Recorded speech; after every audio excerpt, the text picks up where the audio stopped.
Good day, everybody, and welcome to another edition of the Military and Foreign Affairs Network. I am your host, the voice of reason. Today we have entered day 148 of the ongoing war between the Russian Federation and Ukraine. And we're going to do a quick update today in terms of kind of what we're seeing on the ground in the region. Not a lot of territorial changes. We continue to see the massive use of Russian airstrikes and multiple launch rocket system against Ukrainian forces. We discussed in a previous video that indicated that many of these frontline Ukrainian units have sustained in excess of 40 to 50% casualties all along the eastern front of operations. And we're hearing today that the Ukrainian army is deploying 4 additional brigades from other locales, mainly from the northwest part of the country that were normally used to cover the border with Belarus. It sounds like we are seeing elements or major components of 2 light infantry brigades, Jager brigades, and then 1 mechanized infantry brigade, and then elements of a tank brigade that is being deployed to the east. And we anticipate that some of these units that may be just simply being used as baseline defensive units are going to be withdrawn from the area of Sloviansk, Kramatorsk, Bakhmut, pulled back.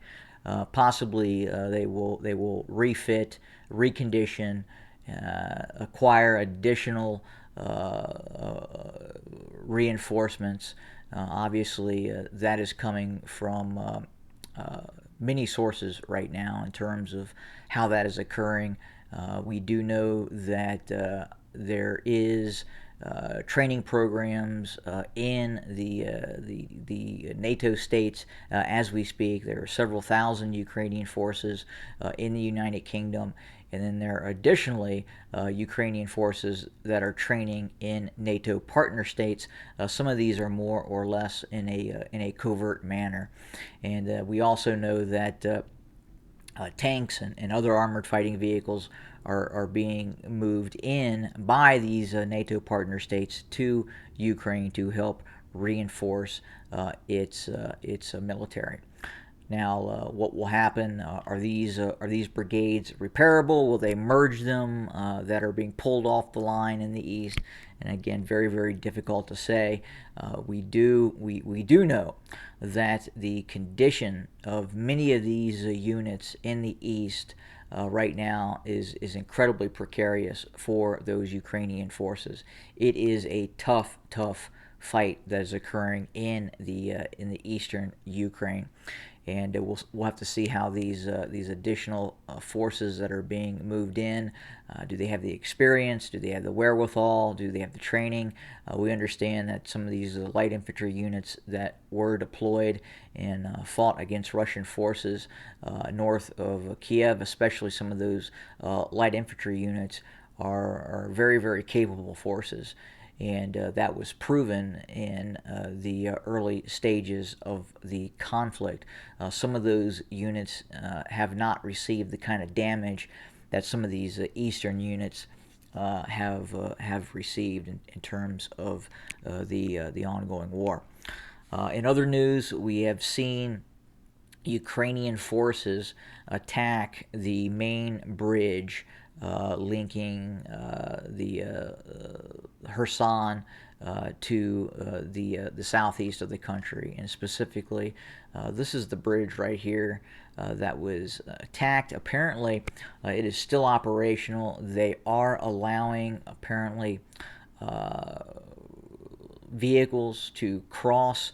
It is unsure at this time if Russia is still using this as a main supply artery for the Kherson area of operations on the western bank of the Dnieper River.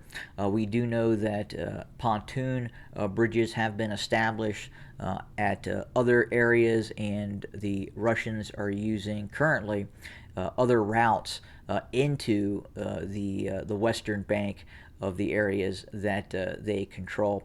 We continue to hear about this force buildup where we could see some sort of offensive operation by Ukrainian forces. Now, I would have to say, with the information now that the Ukrainians are deploying 4 additional brigades, and those 4 additional brigades that I just talked about are more or less line units, are some of the more better equipped units that have not suffered some of the combat fatigue and destruction that have been seen in the ongoing conflict.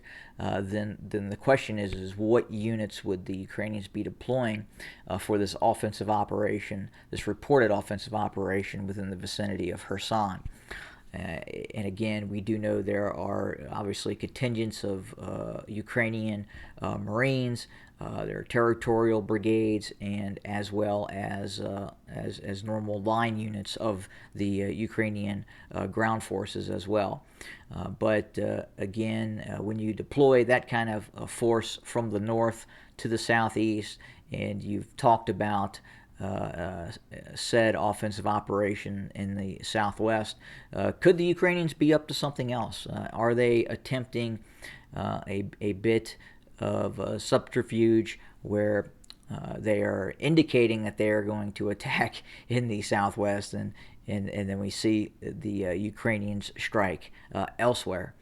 If in fact that is the case, at this point, I don't believe we are going to see a large-scale Ukrainian counterattack anytime soon. I think right now the Ukrainians are just barely holding on in this fight.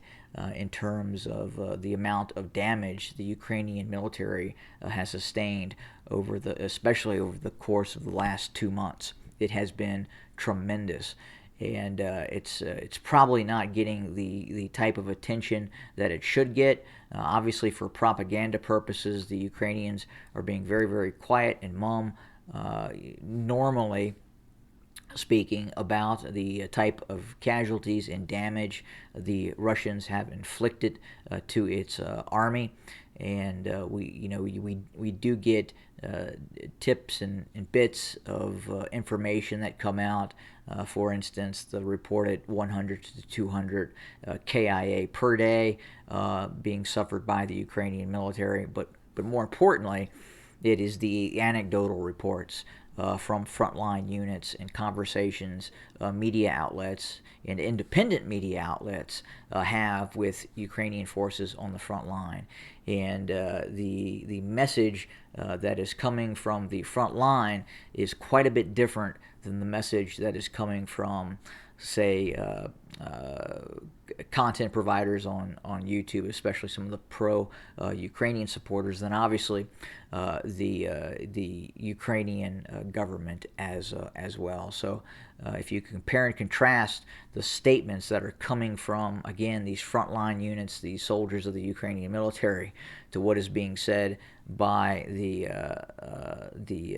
Ukrainian state or other pro-Ukrainian sources, that information is a bit different, and you have to compare, contrast, take into what is being said, and right now you really have to take with a grain of salt what is coming out of the Ukrainian side. Even the concept of this offensive operation, again, in all probability, it's designed to quite possibly draw Russian forces elsewhere. I would highly doubt that, and if they were, that does not seem very prudent, that they would be telegraphing a large-scale offensive operation in the southwest of the country. So is it possible we won't see any offensive operation? It is. Is it possible we'll see something in the southwest? It is. My gut tells me that we probably won't see really any major counteroffensive operations by the Ukrainian military anytime soon. We will continue to see the use of HIMARS and other systems attempting strikes at Russian targets in the Russian rear supply depots, what have you. And that is going to occur, but ultimately, is it going to shift the balance of power? Is it going to result in major territorial changes? Currently, no, it's not. And right now we can anticipate the current type of war that we're seeing. Whatever the Ukrainians are bringing to the front, the Russians are simply progressively destroying it over the course of several days and weeks as they locate and identify those targets. Look, the Russians still have a vast supply infrastructure, vast supply depots. They have the stocks that at one point had prepared for World War III. They are also able, as I discussed before, able to strike Ukrainian rear areas and eliminate Ukrainian stockpiles of munitions and weapon systems as well. And additionally, they're continuing to strike the Ukrainians' Western equipment that is being brought in as well.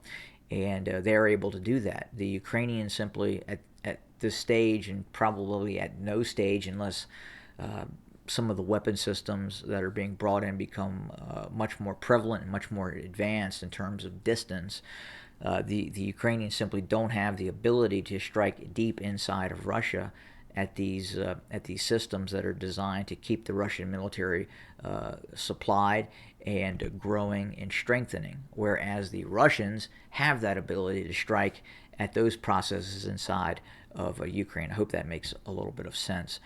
But right now, in the current condition of the war, which is more or less a war of, I don't want to say it's attrition, but it's a war of destruction that we're seeing along the front line right now with how the Russians are going about this conflict in terms of the use of just lots of artillery and the use of tactical air assets as well. But really right now the killer for the Ukrainians is just massive amounts of multiple launch rocket systems and artillery. And some of these are more advanced systems too that are very precise, on par with what the HIMARS systems. The Russians have the same relative capability. Now I'll say the HIMARS is better than what the Russians can field, but in terms of capability, the Russians do have the capability to strike very precisely, maybe not as precise, but they